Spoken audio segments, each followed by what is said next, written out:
Ok, para analisar o parecer do ministro Alexandre de Moraes sobre as medidas cautelares contra o ex-presidente Jair Bolsonaro, nós conversamos agora com o advogado Bruno Salles e com o professor de Direito João Pedro Pádua. Aos dois eu agradeço pela presença aqui no Arena. Prazer rever o Bruno Salles e também o professor João Pedro. Obrigado, viu, professor, pela disponibilidade em falar com a gente da CNN.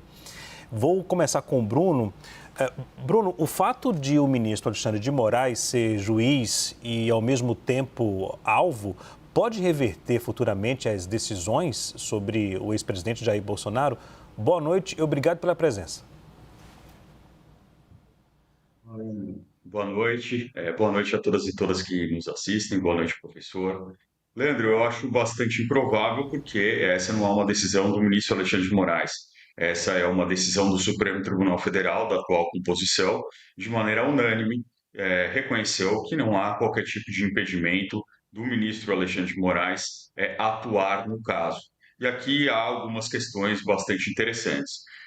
O fato dele ser vítima, né, e aqui também já há uma discordância, porque, na verdade, nós estamos tratando de crime contra o Estado Democrático de Direito, não crimes contra a pessoa. Então, a vítima direta, segundo o nosso ordenamento jurídico, quem vai estar com o seu bem jurídico ali podendo ser atingido, colocado em perigo, é o Estado Democrático de Direito, mas ainda que imediatamente o ministro Alexandre de Moraes pudesse ser ali atacado por conta do plano Punhal Verde e Amarelo, e isso não o colocaria em impedimento por uma razão muito simples, porque senão seria muito fácil você tirar qualquer juiz do caso. Se você tem um juiz que você não gosta, você dá um jeito de ameaçar ele, você dá um jeito de transformar ele numa possível vítima e pronto, esse juiz teria que sair do caso. Então, como que a gente julgaria o crime organizado? Será muito fácil um julgamento contra qualquer organização criminosa, diferente dessa que está sendo acusada no Supremo Tribunal Federal, manipular os seus juízes. Era só fazer um atentado, era só dizer que faria um atentado, era só fazer um plano e esse juiz deveria ter que ser afastado. E veja bem, aqui pode ter uma objeção. Ah, não, mas espera aí, ele era uma vítima antes, inclusive, do processo. Isso não é verdade. Todo o ataque ao ministro Alexandre de Moraes é oriundo da sua judicatura, não é oriundo da sua pessoa. Não é que essas pessoas jogaram bola com o ministro Alexandre de Moraes e não gostaram da conduta dele dentro do campo, do gramado. Não. Os ataques ao ministro Alexandre de Moraes é por conta da sua judicatura no Tribunal Superior Eleitoral e no Supremo Tribunal Federal. Logo, sim, esses ataques são coordenados, são ataques intencionais e não podem, per se, impedir um ministro e fazer com que esse ministro seja afastado. Então, eu julgo que dentro do Estado Democrático de Direito, dentro da sistemática do nosso Código de Processo Penal e da jurisprudência do Supremo Tribunal Federal, muito difícil uma decisão ser anulada por conta do ministro Alexandre de Moraes estar aí na relatoria e estar julgando nesse caso. Professor João, o fato, como eu disse agora, a mesma pergunta para o Bruno, de o ministro Alexandre de Moraes ser juiz e ao mesmo tempo alvo, pode reverter as decisões sobre o ex-presidente lá na frente, no futuro? Boa noite. Obrigado pela presença também. Boa noite, Leandro. Boa noite, doutor Bruno, a todos e a todas as ouvintes. É um prazer estar aqui de novo. É difícil prever o futuro, né? Se eu fosse perguntado em 2014 ou 2015 se eu acharia que em 2025 todas as delações premiadas do doleiro Alberto Youssef iam ser anuladas pelo Supremo Tribunal Federal, eu responderia que provavelmente não, né? Justamente o grande problema desses processos que tem uma carga política e personagens muito importantes na política que estão sempre em embates políticos e eleitorais e que estão no bojo de debates sociais mais amplos, é que a conjuntura muda muito rápido e com a conjuntura mudam também entendimentos, tanto políticos como às vezes jurídicos, né? O doutor Bruno tem razão, o Supremo Tribunal Federal nesse momento encerrou essa questão pelo fato de que o ministro Alexandre de Moraes tem a necessária imparcialidade para ser o relator desse caso, e a primeira turma, o órgão que ele compõe, também tem a necessária imparcialidade e legitimidade para julgar esse caso, mas é uma questão difícil do ponto de vista técnico, porque, na verdade, a gente não está nem lidando aqui com suspeição, que seria uma forma mais branda de comprometimento potencial da imparcialidade do juiz. A gente está lidando com um nível mais profundo disso, que é o impedimento, né? O Código de Processo Penal estabelece que um juiz não poderá decidir um caso, não poderá exercer a jurisdição, é o que o Código fala, quando ele próprio for parte diretamente interessada no feito, ou for diretamente interessado no feito, né? Se o ministro Alexandre de Moraes é ou não diretamente interessado no feito, isso é uma discussão que o Supremo Tribunal Federal, nesse momento, decidiu que ele não é. Mas existe uma controvérsia aqui envolvida que pode, no futuro, ser suscitada quando o contexto for modificado. Bruno, gostaria de acrescentar a fala do João? Exatamente isso. Os casos de impedimento, eles colocam ali um critério objetivo sobre a parcialidade ou imparcialidade do magistrado, mas eles não podem ser manipulados, né? Então, se eu puder fazer com que o juiz, de alguma forma, tenha interesse nesse processo, ou aviltando, ou ameaçando seus familiares, colocando impasses para a sua própria vida, isso não vai gerar uma causa de impedimento. Por quê? Porque senão toda a jurisdição poderia ser manipulada. E esse é um dos principais pontos que é colocado aqui pelo Supremo Tribunal Federal, e o outro que esse caso não é um caso contra a pessoa Alexandre de Moraes, é contra o excelentíssimo ministro Alexandre de Moraes, por conta do exercício da jurisdição, por conta do seu cargo. Então, aqui tem um outro ponto importante. Não estão atacando uma pessoa, estão atacando uma cadeira, estão atacando um tribunal.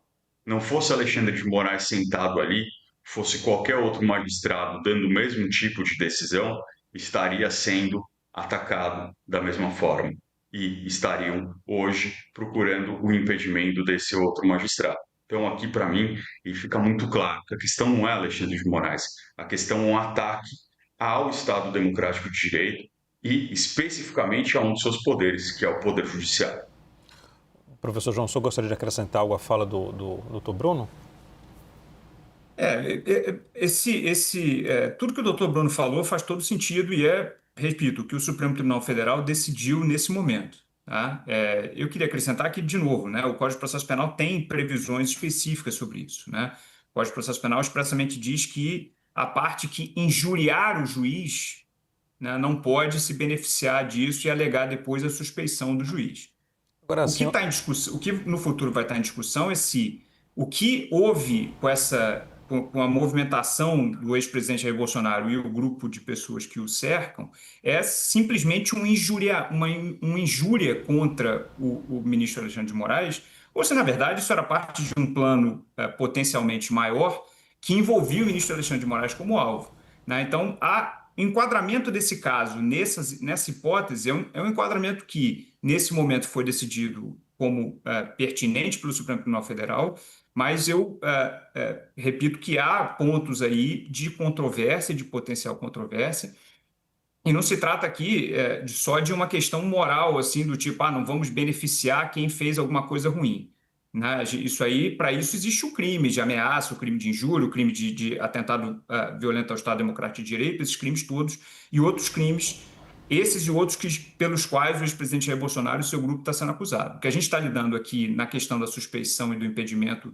do ministro Alexandre de Moraes e de outros juízes é com a imparcialidade do órgão julgador. Tá? E aí, para isso, a questão não é punir ou não punir o réu pela sua conduta, mas sim garantir que o réu, quando for julgado, vai ser julgado por alguém que não tem uma predisposição contra ou a favor desse mesmo réu. Agora, professor João, o senhor acha que há abusos por parte do ministro Alexandre de Moraes nas decisões da trama de golpe? Leandro, eu não gosto dessa palavra abusos, né? Porque isso sugere alguma coisa deliberada, enfim. Eu prefiro dizer que há pontos das decisões tomadas pelo ministro Alexandre de Moraes que são controversas, né? Que são pontos em que o ministro e o Supremo Tribunal Federal adotam posturas que são, vamos dizer, ousadas ou com interpretações mais expansivas de algumas normas, e que isso coloca essas decisões sob o escrutínio, sobre disputa, sobre debate, tanto da comunidade jurídica como da comunidade política que se envolve com o caso, né? Recentemente, inclusive, essa última decisão que o ministro Alexandre de Moraes tomou em relação à imposição de novas medidas cautelares ao ex-presidente, e depois essa decisão que foi tomada hoje de manhã de reforço ou explicação sobre essa decisão, é uma decisão muito controversa, né? Impedir uma pessoa de falar com seus familiares, impedir a pessoa de se manifestar publicamente crítica, mesmo de forma crítica, contra as autoridades públicas, ainda que essas autoridades o estejam julgando. Tudo isso são pontos de discussão, são pontos que não são óbvios, né? O direito vive muito disso. A gente tem várias questões que não são óbvias, vários órgãos julgadores, ainda mais em processos desse tipo, têm que tomar essas decisões, mas são decisões que geram, às vezes, discussões mais profundas e talvez algumas perplexidades, né, por conta da dificuldade, inclusive, do caso. Doutor Bruno, o senhor acha que há abusos por parte do ministro Alexandre de Moraes sobre as decisões da trama de golpe? Novamente, eu vou aqui me filiar ao meu colega e dizer que essa palavra ela não pode ser usada de forma alguma. O abuso, ela depende de um exame, de uma intencionalidade de se usar o poder jurisdicional de maneira desviada. Não se pode fazer essa acusação a nenhum magistrado de forma leviana. Agora, o que há aqui é uma expressão genuína do nosso processo penal, de um processo penal punitivista, historicamente punitivista. O que eu quero dizer com isso, Leandro? O que eu quero dizer com isso é que as decisões do ministro Alexandre de Moraes, elas não são uma anomalia dentro do nosso sistema de justiça criminal. Pelo contrário, elas são uma expressão bastante genuína do que a gente encontra no Fórum Criminal da Barra Funda, aqui em São Paulo, do que a gente encontra nas varas de justiça criminal do Rio de Janeiro e no Brasil afora, do que a gente encontra na Justiça Federal. Existem, sim, várias falhas no nosso processo penal e na aplicação do nosso processo penal. E nós, advogados criminalistas, e nós, estudiosos do direito, estamos denunciando isso há muitos anos, em governos de esquerda, em governos de direita, em governos de centro, em qualquer tipo de governo. O nosso processo penal precisa ser atualizado e aperfeiçoado para que se garanta os direitos fundamentais individuais que estão previstos na Constituição Federal. Mas isso não acontece. Nós temos um processo penal cada vez mais punitivista, cada vez mais rigoroso. Então, essa questão de redes sociais é uma questão que aconteceu agora com Jair Messias Bolsonaro? Não. Recentemente, a gente teve uma situação muito parecida com a influencer Deolane Bezerra. Ela teve uma medida cautelar que nós discordamos, uma medida cautelar de que ela não poderia dar entrevistas e usar as suas redes sociais para falar do processo. Ela sai do fórum, ela dá uma entrevista e ela é presa imediatamente. Isso não acontece com Jair Messias Bolsonaro. Acontece com várias pessoas no Brasil afora. Agora, eu não me lembro, e caso alguém saiba disso, por favor, me corrija, de um projeto de lei da base bolsonarista que ora reclama desses tais abusos, procurando aperfeiçoar o processo penal para que as garantias fundamentais sejam respeitadas, para que nós não tenhamos tanta margem de discricionariedade do juiz na aplicação de medidas cautelares, para que nós possamos conter o poder punitivo do Estado em prol das garantias do indivíduo. Eu não vejo isso. Só agora com o ex-presidente Jair Messias Bolsonaro. Se nós estivéssemos falando de outra pessoa, provavelmente iam perguntar para a gente: ora, você está falando isso por causa dessa pessoa? Você tem um bandido de estimação? né? E nós que estamos defendendo as garantias fundamentais há muito tempo, o que chamam de garantismo, sem nunca ter lido a obra, o Opus, que fala do garantismo, que é o Direito e Razão de Ferrajoli, nós há muito tempo estamos denunciando, olha, se continuar assim, o nosso sistema de justiça criminal vai ser ruim, vai ser ruim para todo mundo, inclusive para um ex-presidente da República. Agora, se isso está acontecendo com um ex-presidente da República, se essa indignação está acontecendo em relação ao ex-presidente da República, o que não está acontecendo com um cidadão comum lá no Fórum de Justiça da sua comarca? Lá na vara criminal da sua comarca. Isso não é algo que está sendo inventado pelo ministro Alexandre de Moraes. Essa é a nossa jurisprudência. Então nós temos que criticar, sim, mas criticar de uma maneira global. Não só porque o seu político preferido, da sua preferência ideológica, hoje está sendo apresentado ao sistema de justiça criminal. Nosso sistema de justiça criminal é falho, mas ele é assim faz tempo. Que isso sirva para abrir os olhos de todo mundo.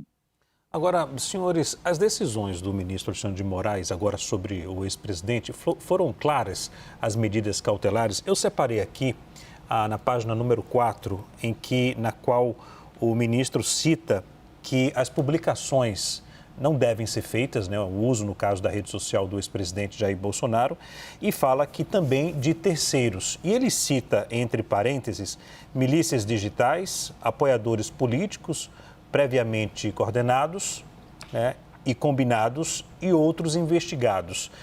Aí cria-se a pergunta, levanta um questionamento. Se, por exemplo, um apoiador ligado à política em algum estado reposta um trecho da fala do ex-presidente, uma entrevista dada em algum veículo de comunicação, isso pode ser considerado milícia digital? Eu gostaria de ouvir se a decisão foi clara do ministro Alexandre de Moraes. Bruno, doutor Bruno, peço perdão pela liturgia. Eu te chamo como, então, Leandro? Jornalista, Leandro. Vamos lá. Uma vez eu chamei de professor, você disse, não, professor não, né? Mas eu acredito que como ele explica bem... Posso falar com meu amigo Leandro? Por favor. Vamos lá, Leandro. O que aconteceu aqui? O ministro Alexandre de Moraes deixa claro na decisão que o ex-presidente Jair Messias Bolsonaro não está proibido de se manifestar, não está proibido de dar entrevistas, desde que seja no horário em que ele pode circular, ele deixa isso muito claro. Mas o que acontece na Câmara dos Deputados é uma ação coordenada entre vários deputados que vão lá para pegar uma frase do presidente, pegar fotos do presidente, para postar nas suas redes sociais. Ah, mas como que eu sei que é uma ação coordenada? Eu sei porque era um recesso e porque esses deputados postaram antes dizendo que estariam lá na Câmara dos Deputados, esperaram ele na chapelaria, a chapelaria é a entrada, para quem não conhece a Câmara dos Deputados, como o Leandro, que conhece muito bem cada uma das salas lá da Câmara dos Deputados, mas estavam esperando lá para fazer isso. Estavam esperando lá para que te colhessem material do ex-presidente e postassem nas suas redes sociais. Olha, o ministro Alexandre de Moraes olhou isso e falou, vem cá, eu dei uma cautelar para não utilizar as redes sociais. Porque as redes sociais, por que ele deu essa cautelar? Porque as redes sociais estavam sendo utilizadas para propagação de conteúdos inverídicos que estão gerando animosidade de um Estado estrangeiro contra o Brasil, que está tentando contra a soberania nacional. Eu dou essa medida cautelar e você tenta burlar, é isso que você está fazendo? Ele faz essa pergunta aos advogados, é isso que você está fazendo? Você entendeu a extensão da medida cautelar? E os advogados dizem, olha, não, a gente realmente não entendeu essa extensão dessa medida cautelar e nós não queremos burlar essa medida cautelar. Então, eles fazem um aclaratório, um embargo de declaração, é a peça correta para isso, e o ministro Alexandre de Moraes explica, fala, não, você só não pode burlar isso. Então, se você pode dar uma entrevista, é claro que qualquer pessoa pode repostar isso, né? O que não pode é fazer material para que seja postado em outras redes sociais, como se ele postasse na dele própria. O que ele não pode é fazer essa lavagem de rede social, utilizar a rede social de terceiros para continuar repostando, para continuar insuflando animosidade contra o Estado estrangeiro, que é o que exatamente está sendo investigado nesse inquérito específico, né? O que se investiga são as ações, as atuações de Eduardo Bolsonaro em relação a um Estado estrangeiro, procurando sanções ao Brasil, procurando imposição de tarifas e de sanções a autoridades públicas com um financiamento de seu pai. Porque o Jair Messias Bolsonaro vai à Polícia Federal e diz: não, eu dei do Pix lá que eu recebi, do dinheirinho suado do pessoal que me passaram, eu peguei 2 milhões e dei lá para o Eduardo para ele fazer isso lá nos Estados Unidos mesmo. Então ele reconhece que está financiando essas ações do Eduardo Bolsonaro e por isso ele acaba sendo alvo dessa medida cautelar também. Doutor João, a decisão foi clara, doutor João, na visão do senhor? Leandro, a decisão não foi clara, tá? Mas frequentemente, quando a gente responde que a decisão não foi clara, a maioria, eu tenho visto os debates, enfim, e as opiniões de colegas meus e de pessoas fora do mundo do direito, dizendo: ah, não, mas se ele tivesse formulado, né, ele, o ministro Alexandre de Moraes, tivesse formulado de uma maneira mais adequada, seria mais claro. Eu quero propor para você que essa decisão, com o escopo que ela tem, que o doutor Bruno explicou muito bem, não tem como ser clara. Tá? É uma escolha. A gente tem, em regras jurídicas, e uma decisão judicial é uma regra jurídica, só que é feita para uma pessoa específica ou para um conjunto de pessoas específicas, só não é feito para todo mundo. Mas em regras jurídicas a gente tem uma escolha entre dois caminhos diferentes e eles são mutuamente contraditórios, ou seja, você não pode otimizar um caminho e o outro ao mesmo tempo. Quais são esses dois caminhos? Ou a regra é de fácil aplicação, é clara e de fácil aplicação, ou ela é sensível ao contexto e passível de aumentar ou de ser mais justa em cada caso concreto. Você precisa optar por uma dessas duas coisas, né? Quando eu falo para os meus alunos, eu exemplifico isso. Acho que o pessoal que nos ouve gosta de futebol, a maioria das pessoas gosta de futebol. Um bom exemplo disso é uma regra que na época antiga, né, eu sou mais velho já, né, acho que todo mundo aqui lembra, tinha lá a regra do cartão vermelho para o último homem. Né? Se o atacante vai em direção ao gol e só entre ele e o goleiro só tem um defensor e o defensor faz falta, era expulsão. A regra era o último homem vai ser expulso. Só que isso, às vezes, no contexto de cada caso concreto, gera decisões potencialmente injustas. Ah, se o zagueiro estivesse lá, quase na linha de escanteio, o atacante estivesse indo para a lateral, vai ser expulso? Então, por causa disso, né, a regra do futebol mudou e agora é um critério que são os 4 Ds. Eu nem sei o que é cada D, mas cada D é o inicial de um critério diferente. Então, agora, essa regra é muito mais passível de ser adaptada para cada contexto e ela tenta ser mais justa em cada caso. Só que ela é muito mais difícil de aplicar, porque ela tem agora 4 parâmetros que vão ser interpretáveis em cada caso. Então, agora tem muito mais subjetividade, muito mais discussão. Essa regra não tem como ser mais clara, ela só pode ser mais justa em cada caso concreto. O ministro Alexandre de Moraes podia ter optado por dizer: olha, o ex-presidente Jair Bolsonaro não pode usar as redes sociais dele, em nenhuma hipótese. Ou não pode dar entrevista em nenhuma hipótese. Tá? Essa regra seria talvez injusta em determinados casos, mas ela é fácil de aplicar. Mas ele não fez isso. O que ele optou por fazer foi: não, ele pode dar entrevista, ele pode falar, mas ele não pode postar nas redes sociais dele, nem nenhum dos seus apoiadores ou milícias digitais pode usar esse conteúdo para fomentar as posições contrárias às autoridades públicas ou para insuflar estados estrangeiros. Enfim, não pode usar esse conteúdo nas redes dessas pessoas. Aí começa, isso é mais sensível a caso, mas gera problemas, né? Gera problemas porque agora, sei lá, a Michele Bolsonaro, mulher dele, né, pode repercutir uma entrevista que ele dê à CNN? Talvez sim, talvez não. Agora a gente vai ter que, cada caso, discutir. E aí o que vai acontecer é, se ocorrer uma dessas hipóteses, como aconteceu com essa entrevista na porta do Congresso Nacional, aí alguém pode suscitar o Supremo Tribunal Federal, ou o próprio ministro Alexandre de Moraes pode, de ofício, determinar que a defesa se explique, e a gente vai ficar sempre tendo que fazer esse possível jogo de explicações e tal. É uma escolha. A escolha foi por deixar a regra mais contextualizada, mais passível de aplicação em cada caso concreto, à luz das questões do caso concreto, só que necessariamente por causa disso ela vai ser mais subjetiva e mais complexa.